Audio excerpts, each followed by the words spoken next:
ഞാൻ പറയണ ഈ നവോമി എന്ന അമ്മായിയമ്മ നിങ്ങൾ ഓർത്തോക്കെ എന്ത് തങ്കപ്പെട്ട സ്ത്രീയാ. കാരണം എങ്ങനെയാ മനസ്സിലാക്കണേ? യോദയായിൽ നിന്ന് മൊവാബിലേക്ക് കുടിയേറി പാർത്തപ്പോ തന്റെ ഭർത്താവും 2 ആമ്പിളര് കൂടെ നടന്നു. അങ്ങനെ മൊവാബിൽ ചെന്നു. അതിനിടയിലും ആ 2 ആൺമക്കള് ആ മൊവാബി സ്ത്രീകളായ റൂത്തിനെയും ഓർഫ എന്ന് പറയുന്ന 2 പെൺകുട്ടികളെ വിവാഹം ചെയ്തു. ഓർഫ, റൂത്ത്. അങ്ങനെ ജീവിക്കുന്ന സമയത്ത് നവോമിയുടെ ഭർത്താവ് മരിച്ചു, 2 ആമ്പിള്ളേരും മരിച്ചു, 3 വിധവകള്. ഇവര് മോവാബ്യ സ്ത്രീകള്. നവോമി വിജാതീയ, നവോമി യൂദയായില. ഈ 2 പെൺകുട്ടികളും വിജാതീയ സ്ത്രീകളാണ്. എന്തുമാകട്ടെ, ഈ അമ്മായിമ അവസാനം പറഞ്ഞു, യൂദയായിലേക്ക് ഞാൻ തിരിച്ചു പോവാം. എല്ലാം നഷ്ടപ്പെട്ട ഹതഭാഗിയാണ് ഞാൻ, ശപിക്കപ്പെട്ടവരെ പോലെ എല്ലാം നഷ്ടപ്പെട്ട് ഞാൻ തിരിച്ചു പോവാം. അപ്പൊ ഈ 2 മരുമക്കളും പുറത്തേക്ക് സ്വന്തം ദേശം, സ്വന്തം മാതാപിതാക്കള്, സ്വന്തം കുടുംബം, സ്വന്തം പാരമ്പര്യം, സ്വന്തം ആരാധന എല്ലാമുള്ള ഈ 2 മരുമക്കളും ഒരേ സ്വരത്തിൽ ഈ അമ്മായിയമ്മയെ പിന്തുടരാനും അനുഗമിക്കാനും അമ്മായിയമ്മയുടെ കൂടെ പോകാനും തീരുമാനിച്ചു. എന്തുകൊണ്ട്? അത്രമാത്രം നല്ല സ്ത്രീ ആയിരുന്നു ഈ അമ്മായിയമ്മ നവോമി. അമ്മായിമ്മമാരോട് ചോദ്യം, അമ്മായിമാരൊക്കെ ഉണ്ട് ഇവിടെ? നിങ്ങളുടെ എത്ര മക്കള് നിങ്ങളുടെ കൂടെ താമസിക്കാൻ ഇതുപോലെ ആഗ്രഹിക്കും? എത്ര മരുമക്കള്? അമ്മായിമ്മമാരെ, നിങ്ങളുടെ എത്ര മരുമക്കള് നിങ്ങളുടെ കൂടെ ഇതുപോലെ താമസിക്കാൻ ആഗ്രഹിക്കുന്ന? എന്തുകൊണ്ട്? അതിനെക്കട്ടെ, എല്ലാത്തിനും എന്തുകൊണ്ടുണ്ട്. ഹല്ലേലൂയാ, ഹല്ലേലൂയാ. പ്രിയപ്പെട്ടവരെ, ഈ നവോമി അതുപോലെ അതുപോലെ മക്കളെ സ്നേഹിച്ചു, അതുപോലെ അവരെ കൂടെ കൊണ്ട് നടന്നു, അതുപോലെ ഹൃദയം കൊടുത്ത് സ്നേഹിച്ചു. അതുകൊണ്ട് ഈ മരുമക്കൾക്ക് ഈ അമ്മായിയമ്മ വിട്ടുപോകാൻ പറ്റണില്ല. അങ്ങനെ പോയി ഈ നവോമി പൊന്നുമക്കളെ, എനിക്ക് ആരും ഒന്നുമില്ല, എനിക്ക് മക്കളില്ല, നിങ്ങൾക്ക് വേറെ ഭർത്താക്കന്മാരുണ്ടാകാൻ എനിക്കൊരു സാധ്യതയുമില്ല. അതുകൊണ്ട് പൊന്നുമക്കളെ, നിങ്ങളുടെ വീട്ടിൽ പോ, വേറെ കല്യാണം കഴിക്കി, നിങ്ങൾ ചെറുപ്പക്കാരില് ജീവിക്കി. അങ്ങനെ അവസാനം നിർബന്ധിക്കപ്പെട്ട അവസ്ഥയില് ഓർഫ എന്ന് പറയുന്ന ഒരു മരുമോള് അമ്മായിയമ്മേനെ കെട്ടിപ്പിടിച്ച് വലിയ വായിൽ കരഞ്ഞ് മനസ്സില്ലാ മനസ്സോടെ അവൾ പോയി വീട്ടിലേക്ക്. എന്നാൽ റൂത്ത് പോയില്ല. റൂത്ത് എന്ന് പറയുന്ന മരുമോള്, അതാണ് മക്കളെ മരുമോള്. Praise the Lord, hallelujah. Ruth പോയില്ല. റൂത്ത് നവോമി പറഞ്ഞു, ഈ ഓർഫ ഇപ്പൊ നവോമി പറയാം, നിന്റെ സഹോദരി 1-ാം അധ്യായം 15 മുതൽ വാക്യങ്ങൾ ശ്രദ്ധിച്ചോ, പിന്നെ വായിച്ചോ. നവോമി പറഞ്ഞു, നിന്റെ സഹോദരി ചാർച്ചക്കാരുടെയും ദേവന്മാരുടെയും അടുത്തേക്ക് മടങ്ങിപ്പോയല്ലോ, അവളെ പോലെ നീ പോകുക, നീ പോ. റൂത്ത് പറഞ്ഞു. ഇനി ഒരു മരുമോള് പറച്ചൽ കേട്ടോ. റൂത്ത് പറഞ്ഞു, അമ്മയെ ഉപേക്ഷിക്കാനോ കൂടെ പോരാതിരിക്കാനോ എന്നോട് പറയരുത് അമ്മേ. അമ്മായിയമ്മോട് മരുമോള് പറയാ, അമ്മയുടെ കൂടെ പോരാതിരിക്കാനോ അമ്മയെ ഉപേക്ഷിക്കാനോ എന്നോട് പറയരുത് എന്റെ അമ്മേ. എന്താ പറയാണ്? അമ്മ പോകുന്നിടത്ത് ഞാനും വരും, അമ്മ വസിക്കുന്നിടത്ത് ഞാനും വസിക്കും. അങ്ങനെ ഉറപ്പിച്ച് പറയാണ്, അമ്മ പോകുന്നിടത്ത് ഞാനും വരും, അമ്മ വസിക്കുന്നിടത്ത് ഞാനും വസിക്കും. ഇത് കൃപയുടെ മക്കളെ. ഭർത്താക്കന്മാരെ പറഞ്ഞു കൊടുക്കണം ഭാര്യമാർക്ക്, ഇതാണ് കൃപ.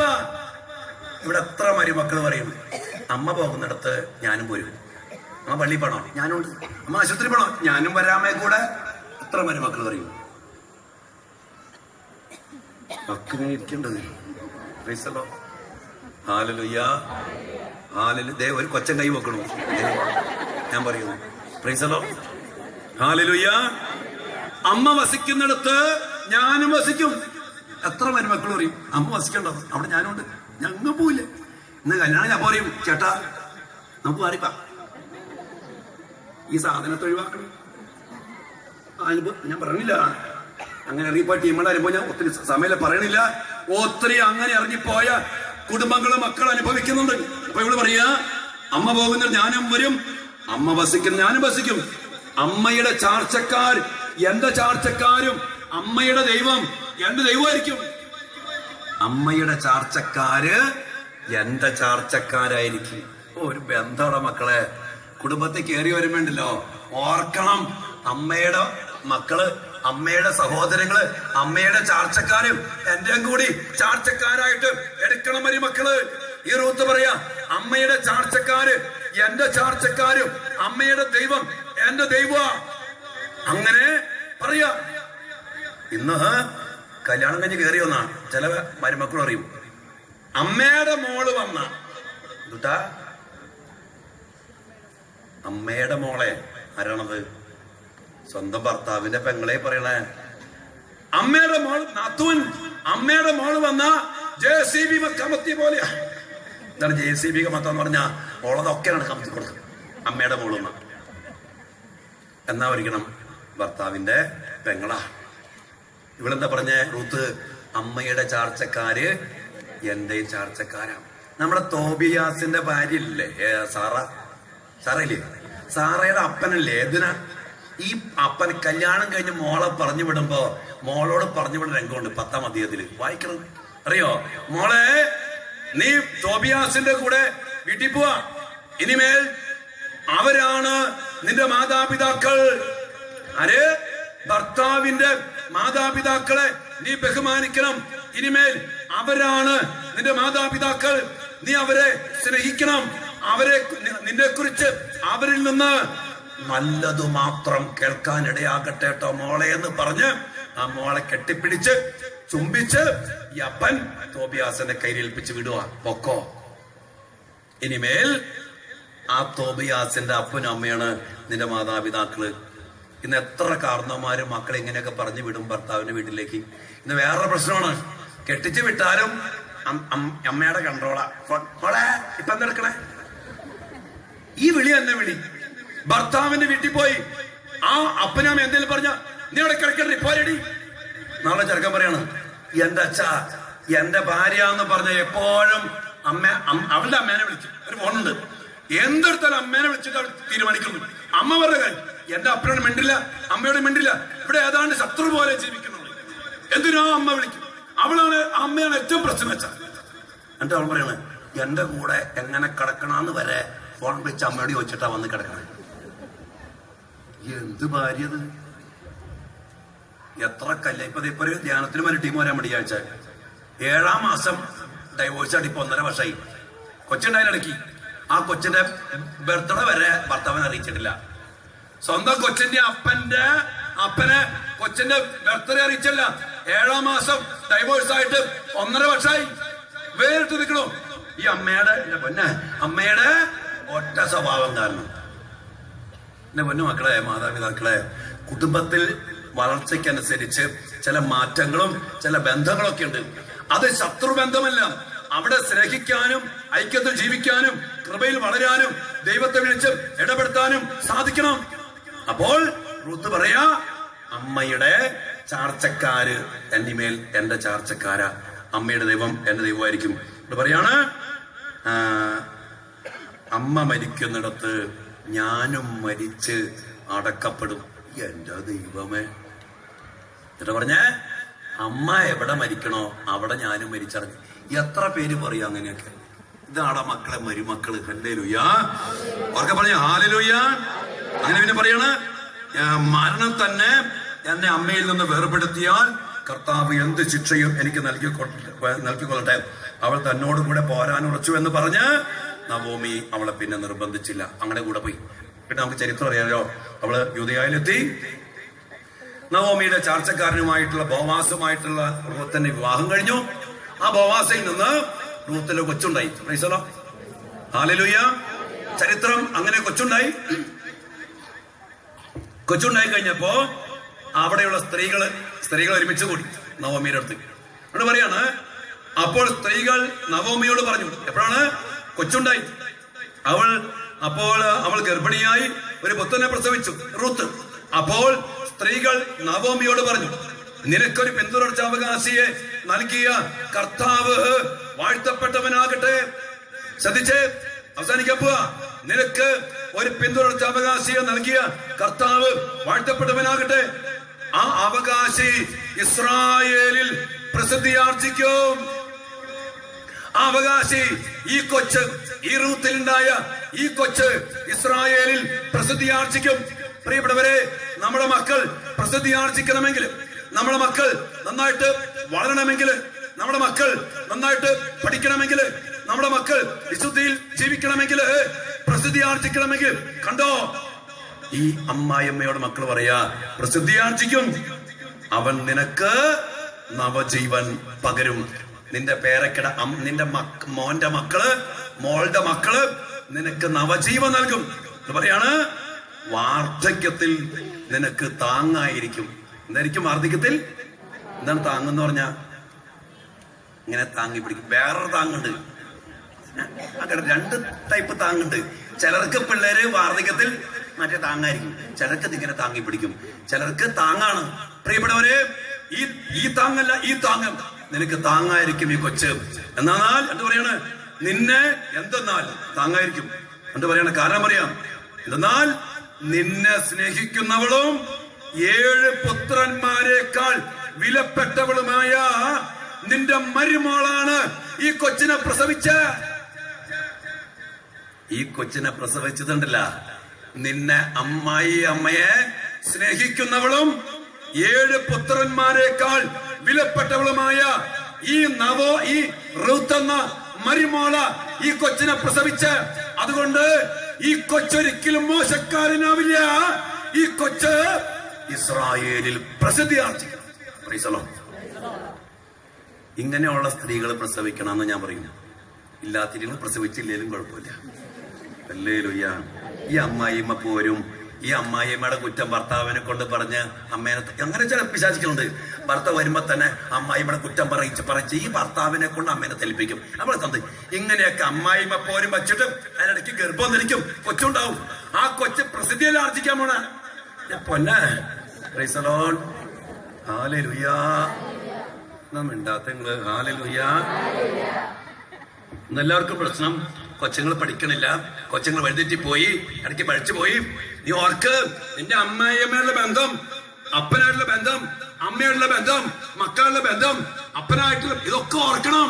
ഇതൊക്കെ നിന്റെ കുടുംബത്തെ, മക്കളെ, പാരമ്പര്യത്തെ, തലമുറയെ, കുഞ്ഞുമക്കളെ, പേരക്കിടാങ്ങളെ ഒക്കെ സ്വാധീനിക്കും. Price the Lord. ഈ കൊച്ചാരായി മാറിയെന്നറിയോ? ഈ കൊച്ച് ഇസ്രായേൽ ആരാണ്? റൂത്തിലുണ്ടായ കൊച്ച്. എന്റെ പേരാണ് ഓബദ്. ഓബദ് ആരാണ്? ദാവീദിന്റെ അപ്പനായ ജസയുടെ അപ്പൻ Obed. Price the Lord. Hallelujah. ഈ കൊച്ച് ഇതുപോലെ ഒരു വിജാതീയ സ്ത്രീ ദൈവകൃപയിൽ അമ്മയെ സ്നേഹിച്ച് ബഹുമാനിച്ച് കൂടെ വന്ന് അതിൽ നിന്ന് കുഞ്ഞുണ്ടായി ദൈവകൃപയിൽ അനുസരിച്ച് ജീവിച്ചപ്പോ ഇസ്രായേൽ ചരിത്രത്തിലും കർത്താവിന്റെ യേശു ക്രിസ്തുവിന്റെ വംശപരമ്പര, ദാവീദിന്റെ വംശപരമ്പരയിൽപ്പെട്ട യേശു ക്രിസ്തുവിന്റെ ആ പാരമ്പര്യത്തിൽ ഇതാ റൂത്ത് ഇടം തേടി. നമുക്കൊക്കെ നൽകപ്പെട്ട കുടുംബ ബന്ധങ്ങളെ കണ്ടില്ലോ, ശരിക്കും സ്നേഹിച്ച് അംഗീകരിച്ച്, കുറവുണ്ടെങ്കിൽ അതൊക്കെ സമർപ്പിച്ച് പ്രാർത്ഥിച്ച് അമ്മയമ്മയെ പ്രാർത്ഥിച്ച് കൃപയാക്കി മാറ്റി. അങ്ങനെയൊക്കെ മാറിയാണ്ടല്ലോ എന്റെ പൊന്നു മക്കളെ, പൊന്നപ്പച്ചന്മാരെ, പൊന്നു ഭർത്താക്കന്മാരെ, പൊന്നമ്മച്ചിമാരെ, പൊന്നു ഭാര്യമാരെ, പൊന്നു മക്കളെ, നമ്മുടെ കുടുംബത്തിൽ പ്രസിദ്ധിയുള്ള മക്കൾ ജന്മനാ തന്നെ പ്രസിദ്ധിയാർജിച്ച് വളരും. കൃപയിൽ ജനിക്കും, കൃപയിൽ വളരും. വേണ്ടാത്ത വാശിയും, വേണ്ടാത്ത പോരും, വേണ്ടാത്ത വഴക്കും, വേണ്ടാത്ത ഭിന്നതയും, വേണ്ടാത്ത കുത്തിത്തിരിപ്പും, വേണ്ടാത്ത മത്സരവും എന്തിനാ നമ്മുടെ കുടുംബത്തിന്? എന്ത് കിട്ടി? അതാ പറഞ്ഞ അച്ഛൻ, കുടുംബ ബന്ധങ്ങളെ എപ്പോഴും ദൈവകൃപയിൽ നിറച്ചു വയ്ക്കണം. പൗലോസ്ലീഹ കൊരിന്തോസ്കാർക്ക് എഴുതിയ 2-ാം ലേഖനം 2-ാം അധ്യായം 11-ാം തിരുവചനം. അവിടെ സംഭവം പറയാം, ഒരു അവസ്ഥ പറയാം. ഒരു സംഭവത്തിന്റെ ബാക്കി പത്രമാണ് ആ വചനം. സംഭവം ഇതാണ്: കൊരിന്തോസിലെ സഭയിൽ ഒരുവൻ സഭയ്ക്കെതിരെയും പൗലോസ്ലീഹയ്ക്കെതിരെയും പ്രവർത്തിച്ചു. അതിന്റെ പേരില് സഭ മുഴുവനും അവനെ ഒറ്റപ്പെടുത്തി തിരസ്കരിച്ചു. അത് കണ്ട് പൗലോസ്ലീഹ പറയാൻ, നിങ്ങൾ അവനെ വെറുക്കരുത്, നിങ്ങൾ അവനെ സ്നേഹിക്കണം. സ്നേഹിച്ചാൽ മാത്രം പോരാ, നിങ്ങൾ അവനെ സ്നേഹിക്കുന്നുവെന്ന് അവന് ഉറപ്പുവരുത്തണം. അവനെ വെറുക്കരുത്. പ്രിയപ്പെട്ട ദൈവമക്കളെ, നമ്മുടെ കുടുംബത്തിൽ ഒരു പ്രശ്നക്കാരനുണ്ടെങ്കിൽ അത് അമ്മായിയമ്മയാകാം, മരുമോളാകാം, അപ്പനാകാം, അമ്മയാകാം, മോനാകാം, മോളാകാം, സഹോദരനാകാം, സഹോദരിയാകാം, അതിന്റെ കുടുംബത്തിലാ. അങ്ങനെ ഉണ്ടെങ്കിൽ വെറുക്കരുത്, ശപിക്കരുത്, പ്രാകരുത്. പൗലോസ് പറയാ, നിങ്ങൾ അവനോട് ക്ഷമിക്കണം. പോരാ, നിങ്ങൾ അവനെ സ്നേഹിക്കുന്നുവെന്ന് ഉറപ്പുവരുത്തണം അവന്. എന്നിട്ട് പറയാണേ, ഇത് സാത്താൻ നമ്മെ കബളിപ്പിക്കാതിരിക്കേണ്ടതിനാണ്. വീണ്ടും പറയാ, അവന്റെ തന്ത്രങ്ങളെ പറ്റി നമ്മൾ അജ്ഞരല്ലല്ലോ. പ്രൈസലോട് പറഞ്ഞേ ഹല്ലേലൂയാ. ക്ഷമിക്കാൻ പറഞ്ഞിട്ട് പറയാ, ഇത് സാത്താൻ നമ്മെ കബളിപ്പിക്കാതിരിക്കേണ്ടതിനാണ്. അവന്റെ തന്ത്രങ്ങളെ പറ്റി നമ്മൾ അജ്ഞനാകരുത്. വെറുപ്പ് വന്നാൽ സാത്താൻ കയറും, ഭിന്നത വന്നാൽ സാത്താൻ കയറും, മാത്സര്യം വന്നാൽ സാത്താൻ കയറും, നീ കുറ്റം പറഞ്ഞാൽ സാത്താൻ കയറും, കുത്തിത്തിരിപ്പുണ്ടാക്കിയാൽ സാത്താൻ കയറും. ആ സാത്താൻ നശിപ്പിക്കും, അവൻ കൊല്ലും, അവൻ നശിപ്പിക്കും, അവൻ ഇല്ലാതാക്കും. അവന്റെ തന്ത്രങ്ങളെ കുറിച്ച് നിങ്ങൾ അജ്ഞനാകരുത് മക്കളെ. Price the Lord. ഹല്ലേലൂയ. യേശുവേ നന്ദി. അതുകൊണ്ട് പ്രിയ ദൈവമക്കളെ, നമ്മുടെ കുടുംബം ദൈവം യോജിപ്പിച്ചതാ. അതിനിടയിൽ ഒരു ശത്രുത ഉണ്ടാക്കരുത്, ആരോടും ഉണ്ടാക്കരുത്. കുറവുള്ള വ്യക്തിയാണോ, അവർക്ക് വേണ്ടി ഒരുമിച്ച് പ്രാർത്ഥിക്കി, അവർ കൂടുതൽ സ്നേഹിക്കി, ചേർത്ത് പിടിക്കി. ആ കുടുംബത്തിൽ നീ വെറുപ്പ് വന്നാൽ നിന്റെ കുടുംബത്തിൽ കയറും പിശാച്. Don't give him A chance. അവന് അവസരം കൊടുക്കരുത്. Price the Lord. കഴിഞ്ഞ ദിവസം ഒരു മോൻ ഒരമ്മ പറയണം, 4 മക്കളാ, 4 ചെറുപ്പത്തിൽ ഒരു പായ കിടന്നു വളർന്ന മക്കളാ. ഇന്ന് 4 4 ദിക്കിലാണ്. ഒരുത്തൻ അമേരിക്കയില്, ഒരുത്തൻ സൗദിയില്, ഒരുത്തൻ ദുബായില്, ഒരുത്തൻ ബോംബെയില്. ഭയങ്കര പക്ഷെ 4 ഭയങ്കര ശത്രുതയാ. ഒരു മോൻ അമേരിക്കന്ന് വിളിച്ചു പറയാം, അച്ഛാ ആ തള്ള ഒരുത്തികാരനാ ഇങ്ങനെയായ. അമ്മ അപ്പ മരിച്ചു, അമ്മ മാത്രേ ഉള്ളൂ. ആ തള്ള ഒരുത്തികാരൻ. ഞാൻ പറഞ്ഞു, ഷട്ടപ്പ്, എന്നോട് പറയണ്ട. നിന്റെ അമ്മയുടെ കുറ്റം ചേട്ടാ അമ്മയുടെ എന്നോട് പറയണ്ട. ഇത് നിങ്ങളുടെ കുടുംബത്തിന്റെ പൊതുവായ പ്രശ്നമാണ്. നിങ്ങളുടെ കുടുംബത്തിന്റെ പൊതുവായ പ്രശ്നം. ഓർത്തോ, സഹോദര ബന്ധത്തിൽ ശത്രുതയുണ്ടോ, ഭിന്നതയുണ്ടോ, നീ ഒരിക്കലും രക്ഷപ്പെടില്ല. നിന്റെ സഹോദര ബന്ധം ഐക്യപ്പെട്ടിരിക്കണം. നിനക്ക് വേണ്ടി പ്രാർത്ഥിക്കുന്ന സഹോദരങ്ങൾ, നിനക്ക് വേണ്ടി പ്രാർത്ഥിക്കുന്ന അപ്പൻ, നിനക്ക് വേണ്ടി പ്രാർത്ഥിക്കുന്ന അമ്മ, ഭാര്യ, ഭർത്താവ്, മക്കൾ നിനക്ക് വേണം. അവരെ മാറ്റിയെടുത്ത് ഇനി പ്രശ്നമുണ്ടോ? നിന്റെ കുടുംബത്തിന്റെ പൊതുവായ പ്രശ്നം. അതിനുവേണ്ടി ചേട്ടൻ ഉപവസിച്ച് പ്രാർത്ഥിച്ച് കുമ്പസാരിച്ച് പാപമേറ്റ് പറഞ്ഞ് ദൈവകൃപ കൊണ്ട് അമ്മേനെ നിറയ്ക്കും, സഹോദരൻ നിറയ്ക്കും. അതിന് പറ്റുമോ? അല്ലാതെ കുറ്റം പറഞ്ഞ് നടക്കല്ല ചേട്ടാ. കുറ്റം പറയരുത്. ഞാൻ പറയിപ്പിച്ചില്ല, നിർത്താൻ പറഞ്ഞു. അമേരിക്കയിലാണ്. ഞാൻ പറഞ്ഞു പിന്നീട് ശാന്തമായി സംസാരിക്കാം. ഇതൊക്കെ ആത്മാവിന്റെ പ്രവൃത്തിയാണ്. അതുകൊണ്ട് നിങ്ങളുടെ കുടുംബത്തില് ഭർത്താവിന്റെ കുറ്റം പറഞ്ഞുകൊണ്ടിരുന്ന കാര്യമില്ല, അച്ഛന്മാരെ അടുത്തോണ്ട് കുറ്റം പറഞ്ഞ കാര്യമില്ല, കൗൺസിലേഴ്സിനെ പറഞ്ഞിട്ട് കാര്യമില്ല. ഇത് നിന്റെ കുടുംബത്തിന്റെ പൊതുവായ പ്രശ്നം. നിങ്ങളുടെ കുടുംബത്തിൽ ഒരുമിച്ചിരുന്ന് പ്രാർത്ഥിച്ച് അതിനെ നേരിട്ട് അതിനെ സമർപ്പിച്ച് ദൈവത്തെ ഇടപെടുത്തി കൃപയാക്കി മാറ്റാൻ നിനക്ക് പറ്റുമോ? അവിടെ നീ വിജയിക്കും, അവിടെ വിജയിക്കും.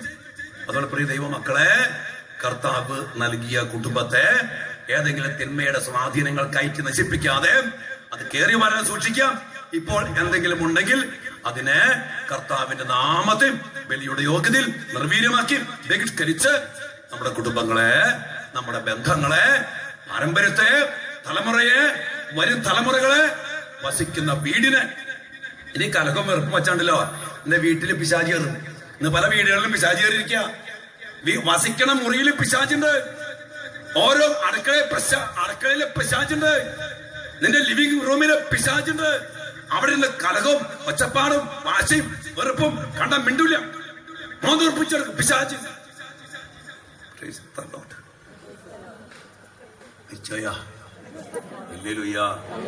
അച്ഛനത്തിന് തീവ്രമായിട്ട് പറഞ്ഞോട്ടോ മക്കളെ.